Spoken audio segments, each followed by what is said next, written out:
Que tal? Avez-vous bien écrit depuis la dernière fois qu'on s'est vu? Aujourd'hui, on se retrouve pour une vidéo qui va porter sur la bêta lecture parce que fin de l'année 2025, j'ai bêta lu un livre euh, qui... Et c'était la première fois que je bêta lisais, c'était la première fois que j'étais bêta lectrice. Et ça m'a fait me rendre compte de beaucoup de choses et ça m'a permis aussi d'améliorer mon écriture. Et je me suis dit, pourquoi pas le partager avec ma chaîne YouTube, pourquoi pas vous en faire part. Donc, j'ai fait une liste des 5 points que j'ai retenus pendant ma bêta lecture. Et donc, les 5 points que j'ai remarqués dans l'écriture de quelqu'un d'autre et qui se rapportaient à mon écriture à moi et qui m'ont fait évoluer. Alors, tout d'abord, on a les tics d'écriture.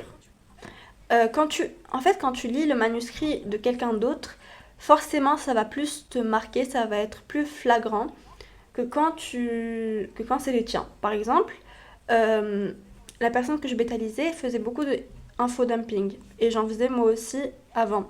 Ça veut dire que il y a des moments où elle va nous exposer son univers, mais elle va le faire de manière rapide, concentrée dans un paragraphe où elle nous explique tout son univers ou par exemple toute une famille. Et, euh, et ça fait trop en fait pour le lecteur et le lecteur il peut juste pas s'en rappeler. Ensuite on avait aussi les absences de verbes de parole. Alors ça c'est un truc que je fais aussi beaucoup moi parce que la chose que j'aime le plus écrire c'est des dialogues et quand j'écris un dialogue je suis vraiment dans le truc, je suis vraiment dans le blablabla. Et du coup j'oublie d'écrire des verbes de parole, de aérer un peu le dialogue. Et ça m'a fait me rendre compte de ça aussi. Et ça m'a fait aussi relire ce que j'écrivais et je me suis rendu compte de à quel point j'aimais trop utiliser le mot alors. Genre, même au début de ma chaîne, quand je faisais des scripts complets et pas des scripts par bullet point, je disais alors toutes les 5 minutes. Je sais pas si vous l'avez vu, si vous regardez mes vidéos, mes 2 premières vidéos, je crois. Mais toutes les 5 minutes, je sortais ce mot. Alors, du coup, genre vraiment, ces deux-là, redondants. Et même dans mon écriture, je les mets tout le temps et ça m'a permis de m'en rendre compte. Ensuite, on a le vocabulaire. Alors, en lisant des manuscrits, et ça dans la lecture en général, ça, ça élargit tout simplement le vocabulaire et on en apprend beaucoup, que ce soit des mots ou des expressions. Je vous jure, la personne qui a écrit ce livre, elle utilisait des expressions et je me disais, mais ça existe. Et j'allais chercher sur Google et ouais, ça existait. Et j'étais là en mode trop bien, j'ai appris une nouvelle expression.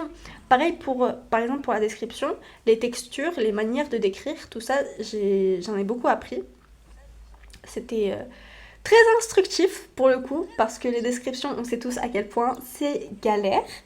Et ça m'a permis de fluidifier. Par exemple, juste l'autre jour, je décrivais pour LTT une robe. Et je suis partie chercher sur Google comment on décrit une robe. Et En fait, ça m'a juste permis de faire des recherches parce que, par exemple, quand tu veux décrire un bateau, tout le monde ne sait pas comment on appelle les différentes parties d'un bateau.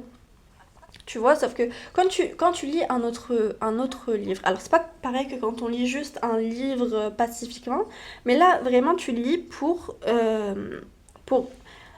critiquer ce livre. Pas forcément dans un avis négatif, mais pour critiquer ce livre, pour aider la personne qui l'a écrit à le rendre meilleur. Du coup, tu analyses un peu le livre. Et j'ai vu que dans la description, la personne, elle allait faire ses recherches. Et je me suis dit, mais Eclipse, pourquoi toi, tu fais pas ça? Et du coup, la dernière fois, je faisais ma description, je suis partie chercher comment on décrit une robe. Je suis tombée sur un site super d'ailleurs, qui expliquait en gros les différentes sortes pour les différentes parties d'une robe. Associé à ça, je faisais mes recherches pour les textures d'une robe, les couleurs aussi. Et c'est vrai que ça améliore la description en genre 10 fois mieux. Après, je conseillerais de faire ça plus pour la réécriture que le premier jet, parce que ça coupe un peu. Mais tout ça pour dire que vraiment, ça m'a beaucoup aidé en fait de faire une bêta lecture parce que du coup je me suis rendu compte que les descriptions, oui je veux décrire un bateau et je connais pas les différentes parties d'un bateau, ben je vais pas juste mettre le bateau était je sais pas moi en bois, non je vais aller faire mes recherches Comme ça, je peux faire une description tangible et logique. Prochain point, on a la structure. Comment l'histoire est construite. Est-ce que c'est lent? Est-ce que c'est rapide? Les chapitres, à quel point ils sont longs, pardon. La quantité de scènes aussi dans un chapitre, c'est important. Et est-ce qu'on a aimé cette manière d'écrire le chapitre ou pas? Par exemple, moi je sais que mes chapitres dans tous mes livres, ils font entre 2500 et 3000 mots. Bon, entre 2000 et 3000 mots. Mais la personne que j'ai bêta lu, elle faisait des chapitres qui devaient bien faire, pour certains, 5000 mots.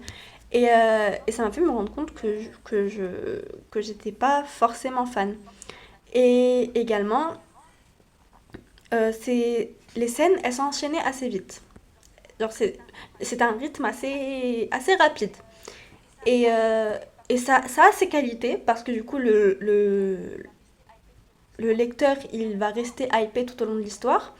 Mais en même temps, au bout d'un moment, quand il y a trop d'action sans réaction, on perd le fil de l'histoire. Ensuite, on a la plume, s'inspirer de la manière d'écrire de l'auteur. Alors, pas de plagiat, évidemment, mais de l'inspiration. Par exemple, si on aime bien une tournure de phrase, le rythme, les mots employés, la manière de décrire quelque chose, on peut s'en inspirer. Par exemple, imaginons que pour mes descriptions, j'ai l'habitude de juste mettre la couleur et je vois qu'une autre personne met la couleur et la forme et j'ai bien aimé, ben moi aussi je vais mettre la forme et la couleur, vous voyez? Alors, exemple très primaire, mais juste pour donner un exemple. Et finalement, on a les personnages. Alors, comment ils sont développés? À quel point on a approfondi leur personnalité, leur habitude, leur émotion, et est-ce qu'ils sont cohérents? Ça, on le voit dans les autres manuscrits. Parce que quand on écrit le nôtre, on n'a pas forcément... Enfin, nous, on connaît nos personnages. Nous, on sait qui ils sont, on sait quelles sont leurs habitudes, on sait d'où ils viennent, on sait quels sont leurs futurs pour la plupart. Et on n'a pas forcément on ne ressent pas cette obligation de l'expliquer au lecteur. Mais quand tu te mets à la place du lecteur et que tu lis un manuscrit et que le personnage, ils ont zéro émotion. Par exemple, imaginons que ton personnage il soit juste spectateur de la scène. Toi, tu sais ce qu'il ressent à ce moment-là, mais tu l'écris pas. Ton lecteur, il peut pas le deviner. C'est important de le préciser. Et en plus, ça rapporte au personnage ta, comment dire, ton lecteur, il va plus s'attacher au personnage. Enfin voilà, ça c'était les 5 points que la bêta lecture m'a permis d'éclaircir pardon, sur ma propre écriture. Euh, Cette année, je me suis lancé le défi d'atteindre les 1000 abonnés sur YouTube. Et en plus, la semaine prochaine, il y a une vidéo assez sympa, assez intrigante pour les 1 an de la chaîne.